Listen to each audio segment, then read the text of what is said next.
আরে আরে এ কি? এই তো দেখছি হেনা ভিকির বিয়ে ভাঙতে বসেছে। মাসিমা এমন করবেন না মাসিমা, ওরা দুজন দুজনাকে ছাড়া বাঁচবে না। না ইন্দু, এ বিয়ে সুখের হবে না, আমি কোনোদিন এই বিয়ে মেনে নেব না। এসব কি বলছো মা? মা তুমি এরকম করো না, আমি হেনাকে ভালোবাসি।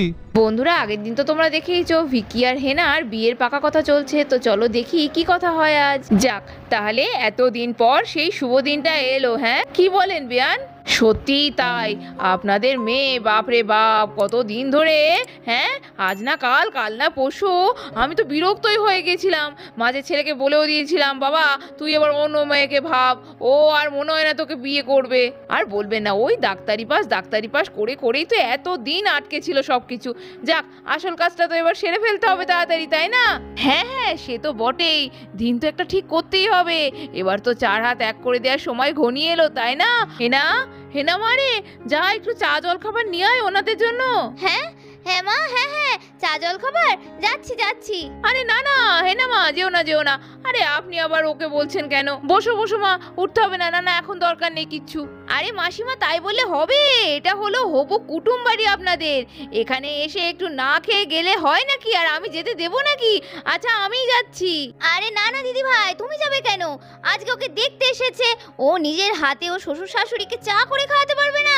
ওকে আমি সব শিখিয়ে দিয়েছি, দিব্য পারবে। দাঁড়াও, আজকে ওই যাবে। ইহে না, মনে আছে তো এক কাপে কত চামচ চিনি দিতে হয়? ঠিক করে করবি কিন্তু, যাক ভুলভাল করে ফেলিস না, নুন ফুন দিয়ে দিস না কিন্তু। আরে দাদা, তোর বউ মনে হয় কেস খেলো, চায়ের জায়গায় কি করে এনে খাওয়াবে তার ঠিক নেই।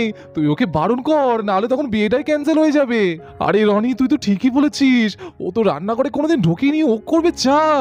না না না, ওকে আটকাতে হবে যে করে হোক। এদিকে হেনা যখন চা করার জন্য বাইরে যেতে নিল, এমন সময় ভিকি এসে দাঁড়ালো সামনে। আরে হেনা, দাঁড়াও দাঁড়াও, করছো কি? তুমি যাচ্ছ চা করতে? আরে দরকার নেই, চলো চলো চলো, তুমি একটু বাইরে দাঁড়াবে, আমি পাড়ার বিশুদার দোকান থেকে একটু চা কিনে এনে মিশিয়ে দেবো, কোনো চিন্তা নেই। মানে আপনি কি কায়দা করে আমাকে অপমান করছেন?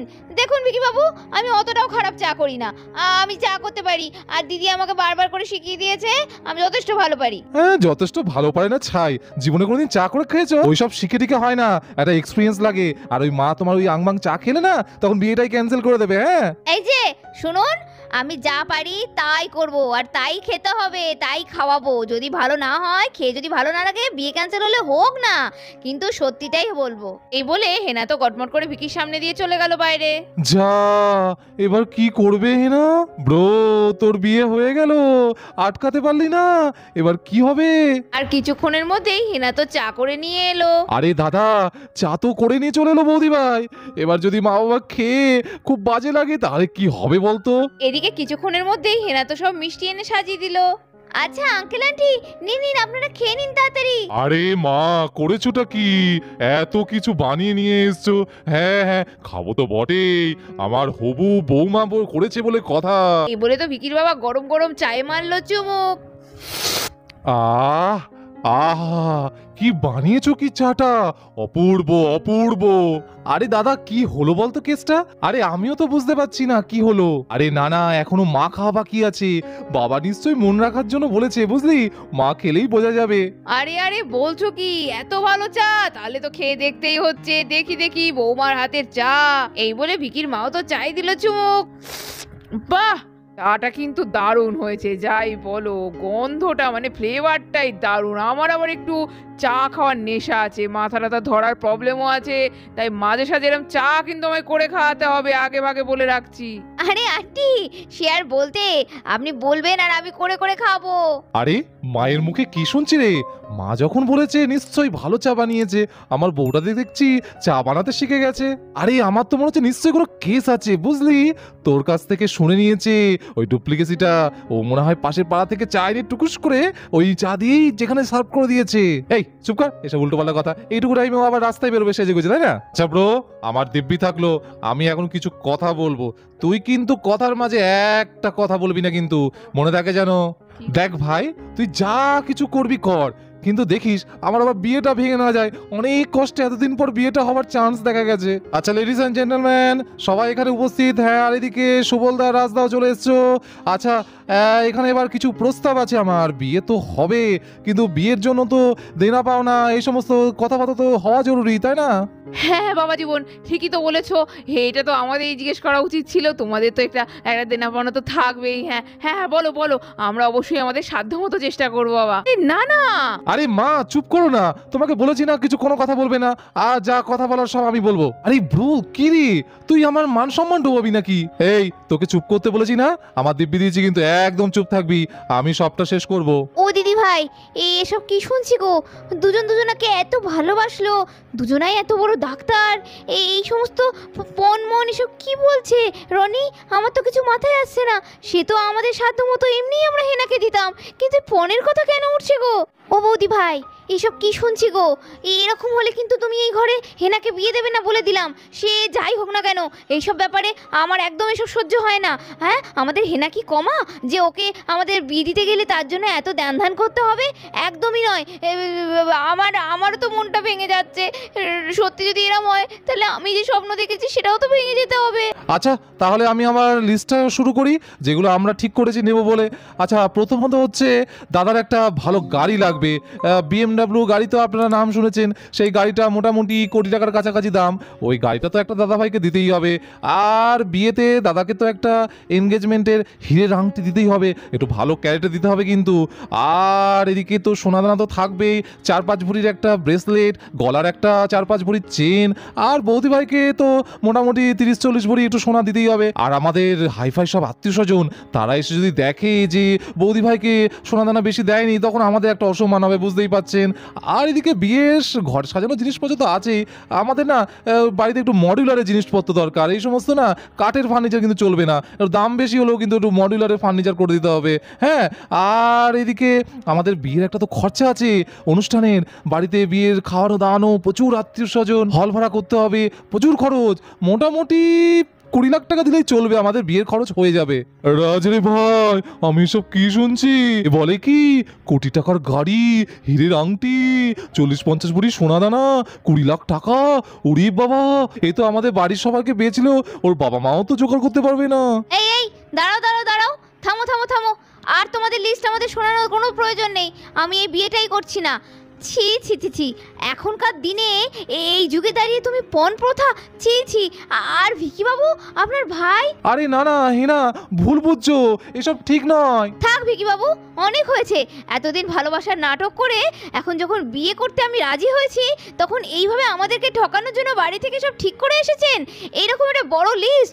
আমার বাবা মা, আমরা মধ্যবিত্ত ফ্যামিলির মানুষ, আমরা যেটুকু পারতাম সেটুকু অবশ্যই দিত আমার বাবা মা। আপনি ভালো ছেলে, আপনি ডাক্তার, আমি সব জানি, কিন্তু আমি কি অযোগ্য? আমিও কি যোগ্য নই? আমার কি কোনো যোগ্যতা নেই যে আমার সঙ্গে বিয়ে করতে গেলে আপনাকে এত কিছু দিতে হবে আমাদের বাড়ি থেকে? আরে দিতে তো হবেই। হয়েছে হয়েছে তো তোর নাটক শেষ করা। উফ, এই তোর জন্য না কোনদিন আমি মান সম্মান খুইয়ে হার্ট স্ট্রোক হয়ে মরে যাব। আরে হেনা, তুমি এতদিনেও আমার ছোট ছেলেটাকে চিনতে পারোনি? তুমি বুঝতে পারছো না ও তোমাদের কিভাবে বিরক্ত করছে, বদমাইশি করছে? তোমার কি মনে হয় যে আমরা তোমাদের বাড়িতে এরকম জিনিসপত্র চাইবো? ছি ছি ছি। তার মানে আবার? উফ, এ কি? হ্যাঁ, এই রনিটা তো খুব বদমাশ হয়েছে। আমাকে এসে একবার বলেছে আপনারা নাকি অন্য মেয়ে দেখছেন ভিকি বাবুর জন্য, আমাকে পছন্দ না, আপনারা আসবেন না আজকে। আর এখন এরকম, হ্যাঁ, দুবারই আমি বোকা হয়ে গেলাম। শোনো হেনা, এ তো দুবার। বাড়িতে গেলে ও যে তোমাকে কি জ্বালাতন জ্বালাবে তার জন্য তুমি আগে থেকে তৈরি থেকো, বুঝলে?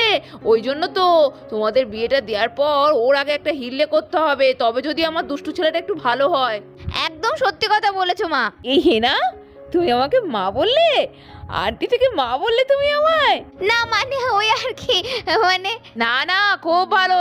তোমার মুখে এই প্রথম মার একটা শুনতে পেয়ে আমার ভীষণ ভালো লাগলো। আর এটাই তো ডাকবে, ওসব কাকিমা ফাকিমা আর নয়, অনেক হয়েছে বাবা। চলো মা, বসবে, চলো, অনেক কথা আছে। যাক, এতদিনে আমি আমার একটা মিষ্টি বৌমাকে তাহলে এবার নিয়ে যেতে পারবো। এই তো এবার তুমি যাবে, ব্যাস সারাদিন আমার সঙ্গে থাকবে, গল্প করবো একসঙ্গে, রান্না বাড়ি করবে, ভালো মন্দ খাবো।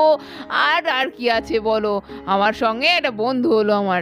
হ্যাঁ হ্যাঁ হ্যাঁ হ্যাঁ হ্যাঁ মা, সে তো সব ঠিকই আছে, কিন্তু বিকি বাবু আপনাকে কিছু বলেনি? ও আবার কি বলবে? হ্যাঁ, ও তো শুধু ওই আজকালকার ছেলে মেয়েদের মতো কথা বলে, এই বাইরে কাজকর্ম করবে না বাপু, বৌমা হবে ঘরের লক্ষ্মীমন্ত বউ, আমার সঙ্গে হাতে হাতে একটু কাজ করবে, থাকবে। ওই সব সময় শুধু অফিস কাছারি করলে চলবে বলো তো? মেয়ে মানুষের আবার ওই সব মানায় না। এইসব যা বললো বেয়ান, তাতে হেনা আবার মুখের উপর না না করে দেয়। এতক্ষণ পর্যন্ত সবটা নয় ইয়ার কি ছিল, কিন্তু এখন যেটা হচ্ছে এবার কি হবে? আমার মেয়ে তো চিরকাল ওর পড়াশোনা, ডাক্তারি এইসবে আগে প্রায়োরিটি দিয়ে এসেছে, আর বিয়েটা ওর সবার শেষে। ও এত কষ্ট করে ডাক্তারি পাশ করেছে শুধুমাত্র বড় ডাক্তার হওয়ার আশায়। ছোটোর থেকে ইচ্ছা ওর, ও সবাইকে সেবা করবে, কিন্তু সেটা যদি ওর না হয় তাহলে তো এই বিয়ে টিকবে না। এই ব্রো, মা কি বলছে রে? বৌদি ভাইকে বলছে নাকি চাকরি করতে দেবে না। আরে হ্যাঁ রে, আমিও তো মাকে বলেছিলাম এনার চাকরির কথাটা। মা বলেছে নাকি মেয়েদের মানায় না চাকরি বাকরি। হ্যাঁ বিয়ান, হ্যাঁ, আমার কিন্তু এটা বলা হয়নি এর আগে। আমি কিন্তু এই মেয়েদের এই চাকরি বাকরি করার একদম অপছন্দ করি। এই দেখুনি না, ওর বাবা সারা জীবন ওই ডাক্তারি করে কাটিয়ে দিল। আমি তো ওই দুটো ছেলেকে শক্ত হাতে ধরে মানুষ করেছি, তবে নাকি ওরা আজকে বড় ডাক্তার ইঞ্জিনিয়ার হতে পেরেছে। সন্তানের মা থাকে না, সময় দিতে পারে না, সে কি করে মানুষ হবে বলুন তো? বাবাদের তো কাজই বাইরে বাইরে টাকা পয়সা ইনকাম করা, কিন্তু মা যদি সংসারে না থাকে তাদের কি অবস্থা হবে? আমার বাবা ওই নাতি নাতনিগুলো গড়াগড়ি যাবে, মা বাবা দুজনাই চলে যাবে কাজে, এটা আমি দেখতে পাবো না। তাই আগে ভাগেই বলে দিলাম মা, তোমাকে কিন্তু মনটাকে সেইভাবেই তৈরি করে নিতে হবে। এইসব কি বলছে, এইসব কি বলছে মা? না না মা, আমার তো এরকম কোনো কথা ছিল না, আমি এটা পারবো না মা, আপনি আমায় ক্ষমা করুন।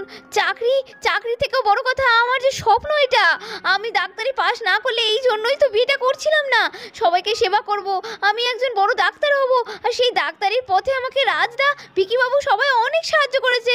আর সব কিছু যখন হয়ে গিয়েছে, এখন আমি সব কিছু থেকে সরে দাঁড়াবো?